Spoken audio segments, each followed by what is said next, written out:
అండి అందరికీ welcome to my channel. ఈరోజు మీ ముందుకు బీరకాయతో వచ్చానండి. నేను ఇప్పుడు బీరకాయ కూర వండబోతున్నానండి. అంటే నాకు బీరకాయ వలన నాకు తెలిసిన కొన్ని బెనిఫిట్స్ మీతో షేర్ చేయాలనుకుంటున్నానండి. ఇంకా దీన్ని ఎన్ని రకాలుగా వండుతారు, బీరకాయలు ఎన్ని రకాలుగా ఉంటాయని కూడా నాకు తెలిసినవి మీకు చెప్తానండి. బీరకాయలు అయితే 3 రకాలుగా ఉంటాయండి. ఇవి వచ్చేసి తీగ బీరకాయలు, రెండవది నేతి బీరకాయలు, మూడవది గుత్తులు గుత్తులుగా కాస్తాయండి, గుత్తి బీరకాయలు అంటారు. ఇది మాత్రం తీగ బీరకాయ, పందిరి బీరకాయ కూడా అంటారు. ఏంటంటే మనకు మార్కెట్లో మాత్రం ఇవే అవైలబుల్గా ఉంటున్నాయి. నేతి బీరకాయలు కూడా ఉన్నాయి కానండి మేము మాత్రం చాలా తక్కువ అండి నేతి బీరకాయలు తింటాము. ఇవి మాత్రమే నేను ఎక్కువ వండుతానండి. నేను మినిమము వారంలో బీరకాయ సోరకాయ కూర 3 సార్లు 4 సార్లు వండుతానండి. ఎక్కువ ఇవే వాడతానండి ఎక్కువ. ఎందుకంటే పిల్లలకి డైజెషన్ ప్రాబ్లం ఉంటుందని బీరకాయ సోరకాయ ఎక్కువ వండుతాను.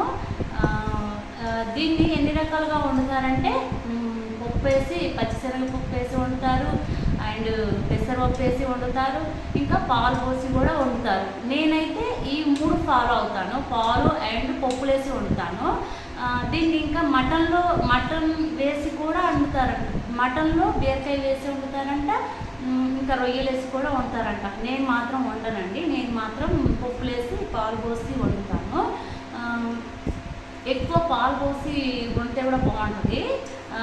ఇంకొకటి ఏంటంటే చాలా మంచిదండి, మనకు జ్వరం వచ్చి తగ్గినప్పుడు ఈ బీరకాయ కూర, జ్వరం వచ్చి తగ్గినప్పుడు 3వ రోజు నుండి బీరకాయ, సోరకాయ, పొట్లకాయ కూర ఎక్కువ పెడతారు కదండి. పచ్చని కూరలు కూడా అంటారు వీటిని. అంటే మనకి మనకు జ్వరం వచ్చి మనకి అవయవాలు అనేటి లోపల కొంచెం వీక్నెస్ అవుతాయి కదండి. ఇలాంటివి పెడితే ఏంటంటే అరుగుదల అవుతాయి. అప్పుడు చాలా హెల్త్కి మంచిదని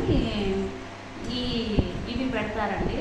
అండ్ ఇంకొకటి దీంట్లో vitamin A and C, fibre content and పీచు పదార్థం చాలా ఎక్కువగా ఉంటుంది.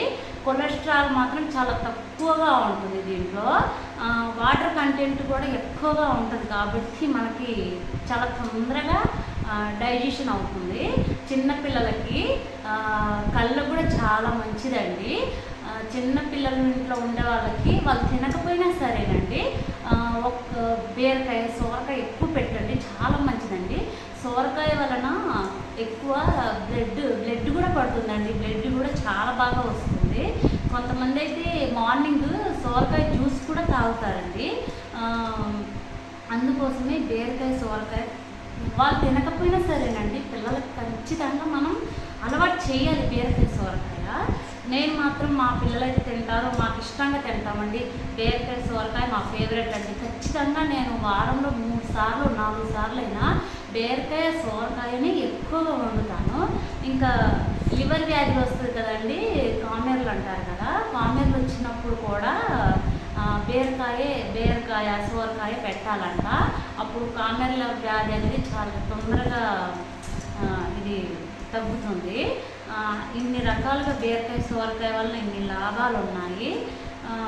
మీరు ఎన్ని రకాలుగా వండుతున్నారో, మీరు ఇంకా ఏ విధంగా వండుతారో కూడా నాకు కూడా కామెంట్ సెక్షన్లో కామెంట్ చేయండి. ఓకేనండి, థ్యాంక్ యూ. మరి బాయ్ బాయ్.